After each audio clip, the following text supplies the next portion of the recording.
Much लेकिन जुड़ने के लिए। और आप दिखाइए नजारा टेक्नोलॉजीज के CEO Manish Agarwal sir screen पे नजर आएंगे। मनीष सर, स्वागत है आपका। क्वार्टरली नंबर्स भी डॉक्टर साहब जरा स्क्रीन पे दिखा दीजिएगा Q3 के। Q3 में ईयर ऑन ईयर रेवेन्यूज में 42% का एक बढ़िया जंप, लेकिन ये लार्जली ड्रिवन था, मैं देख रहा था, ई स्पोर्ट्स का जो कंट्रीब्यूशन आया है। और मनीष सर, ये ई स्पोर्ट्स का कंट्रीब्यूशन, ये क्या वो जो OML एंटरटेनमेंट्स का आईपी और गेमिंग बिजनेस आप लोग कंसोलिडेट कर रहे थे, लार्जली उसका ही इंपैक्ट है क्या?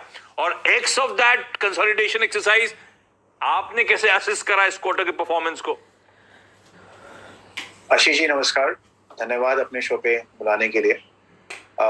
अगर आप देखें हमारे जो 42% ग्रोथ है क्वार्टर ऑन क्वार्टर, बिल्कुल सही आपने बोला, ई स्पोर्ट्स सेगमेंट से ग्रोथ हुई है।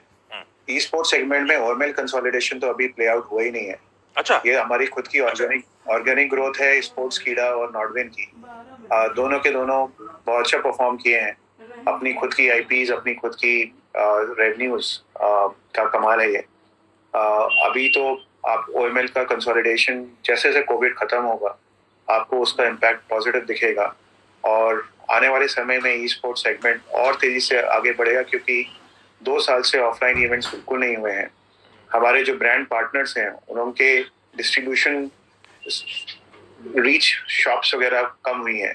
सो जैसे जैसे हम अपने ऑफलाइन इवेंट्स अपनी खुद की IPs में करेंगे, इंडियन प्रीमियरशिप और ड्रीम हैक या डी ओरेना या NH7, उसका करीब तकरीबन मेरे हिसाब से 70 से 100 करोड़ का अपसाइड अगर कोविड दोबारा प्रकट नहीं होता है तो होना चाहिए। अच्छा, किडोपिया की ग्रोथ महज 1.4% year on year. Revenues Telco subscription से जो आते हैं, प्रीमियम सेगमेंट से जो आते हैं, वो कुछ डिक्लाइन होते हुए इस क्वार्टर में नजर आए। खैर ठीक है, मैं उस पर आता हूं। पहले गेमिफाइड अर्ली लर्निंग, वो आपका किडोपिया, उसको लेकर आउटलुक क्या है? क्योंकि इस बार रेवेन्यू ग्रोथ म्यूटेड थी। Q on Q 13% का डिक्लाइन, साल दर साल केवल 1.25% का जंप। आपने अपनी प्रेस रिलीज में लिखा है कि जो नेगेटिव इंपैक्ट था एप्पल के IDFA पॉलिसी, वो प्राइवेसी पॉलिसी चेंजेस का मार्केटिंग स्पेंड्स पे, वो स्टेबलाइज हो गया है। Q on Q स्पेंड्स अब इंक्रीज हो रहे हैं। क्या रिकवरी है, क्या स्थिति है? Q3 में रेवेन्यूज थे 47 करोड़ रुपीस के। स्टेबलाइज होना, रिकवरी होना, मतलब Q4 में इसका कुछ पॉजिटिव इंपैक्ट देखूं मैं? किस हद तक रिकवरीज होनी है, किस तरह से स्टेबलाइज हुआ है सर? तो आशीष जी, पहले जो 47 करोड़ का रेवेन्यू Q3 में देख रहे हैं, वो एक्चुअली उसमें एक नॉन कैश अकाउंटिंग नॉर्मलाइजेशन का एक इम्पैक्ट है 6.1 करोड़ का।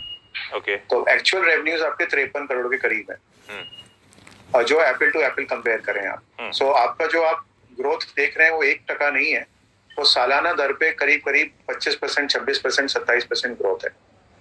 ओके, सो आप पहले 9 महीने कंपेयर करेंगे 27% ग्रोथ दिखेगी, क्वार्टर ऑन क्वार्टर कंपेयर करेंगे तो भी आपको ग्रोथ दिखेगी, क्योंकि 6.1 करोड़ का आपका रेवेन्यू मंथली नॉर्मलाइजेशन में इम्पैक्ट है, जो कि वन टाइम इम्पैक्ट है, नेक्स्ट क्वार्टर से ठीक है ऑन दैट।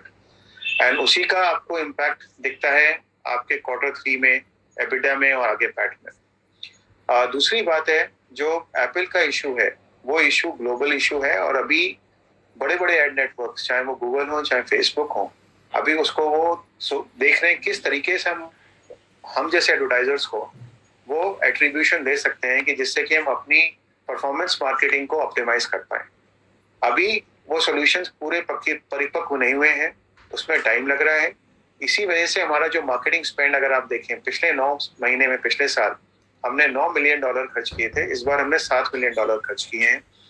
और हमारे बिजनेस में नए सब्सक्राइबर ग्रोथ और जो आपके रिपीट यूजर्स हैं, दोनों मिला के टोटल सब्सक्राइबर ग्रोथ आती है। रिपीट सब्सक्राइबर ग्रोथ हमारी इंप्रूव हुई है क्योंकि हमारा रिटेंशन इंप्रूव हुआ है। चूंकि मार्केटिंग स्पेंड कम हुआ है, आपका नए सब्सक्राइबर ग्रोथ कम आए हैं। इसकी वजह से आप देखें 4% quarter on quarter subscriber growth हुई है।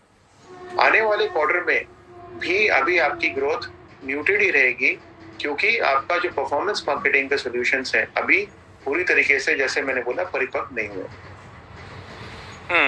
अच्छा, रेवेन्यूज में 43% का उछाल जिसकी बात हमने करी, EBITDA उसके सामने 10.5% ही उछला।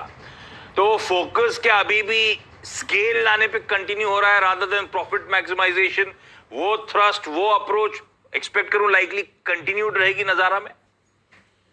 तो आशीष जी, हमारी अप्रोच हमेशा से रहती है कि growth is very important because of gaming में है, और एबिटा नंबर्स आप मैक्सिमाइज नहीं कर रहे, बट आप लॉसेस में भी नहीं जाएंगे।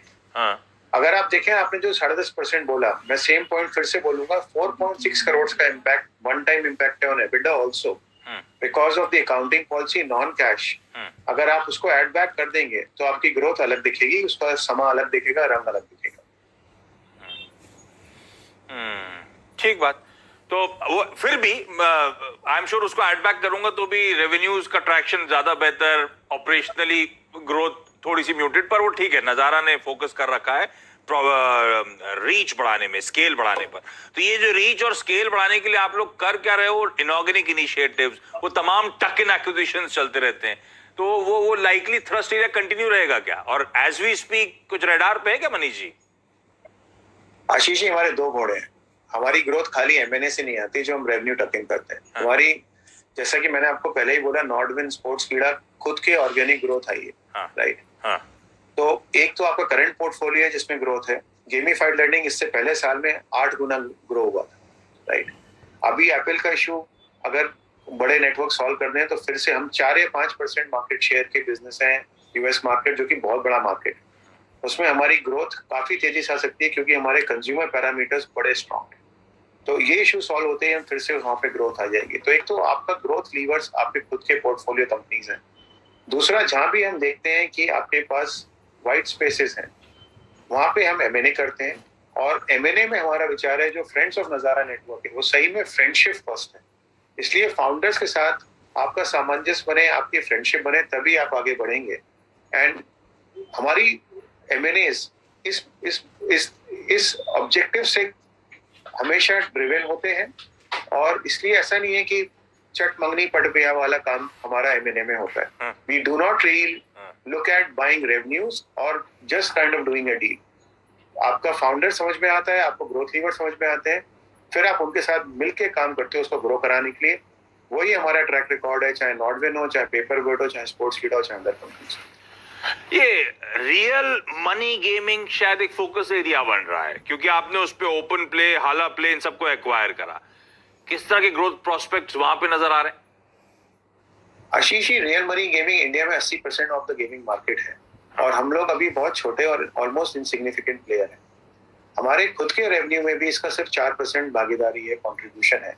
और हम लोग ये चाहते हैं कि मार्केट इतना बड़ा है, इस मार्केट में हम लोग इसको बड़ा करके एक मीनिंगफुल कंट्रीब्यूशन ले जाएं इस सेगमेंट का। उसी के लिए हमने ओपन प्ले के साथ एक्वायर किया। ओपन प्ले और हल्ला प्ले अब आपस में इंटीग्रेशन चल रहा है जिससे कि हम इन दोनों का फायदा उठा सकें।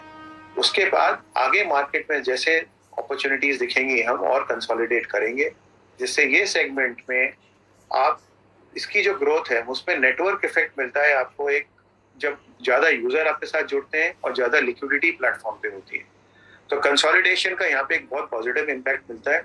और आने वाले क्वार्टर्स में जैसे जैसे हमारा फाउंडर्स के साथ अच्छी टीम्स मिलेंगी, अच्छी अपॉर्चुनिटीज मिलेंगी, हम कंसोलिडेट करेंगे इस सेगमेंट में। ठीक बात। अच्छा, FY20 में 45-46% की रेवेन्यू ग्रोथ, FY21 में 83%, FY22 में आप लोगों ने 35-40% गाइड कर रखा है ना? तो अब ये बड़ा कंफ्यूजन हो गया मेरे को इसको आयरन आउट करना। FY23 कैसा रहेगा सर? सर अभी गाइडेंस मैंने सितंबर में भी बोला था कि हम सितंबर में अपनी फ्यूचर गाइडेंस दिया करेंगे, क्योंकि हमारी 2-3 चीजें प्ले आउट हो जाती हैं फर्स्ट हाफ में। एमएनए प्ले आउट हो जाता है, हमारा कॉर्पोरेट लेवल पे, सब्सिडी लेवल पे हमारे ग्रोथ लीवर्स प्ले आउट हो जाते हैं। तो September end is a good time for us to say कि हमारा पूरा साल कैसे दिखने वाला है, rather than kind of giving guidance today sitting in the March quarter of the previous year. तो 6 months डाउन द लाइन पता चलेगा FY23 की कैसी तस्वीर उभर रही है। मनीष जी बहुत बहुत धन्यवाद। स्टॉक बढ़िया मूव दिखाता हुआ भाई, इस समय 6% से ज्यादा का उछाल इस स्टॉक में। 2000 वैसे ऑफ हाइज है, 3400-3500 तक के मेरे ख्याल से साल के हाइज हुए थे, करेक्ट हुआ और अब अच्छा मोमेंटम पिकअप करता हुआ। क्विकली इस नोट पर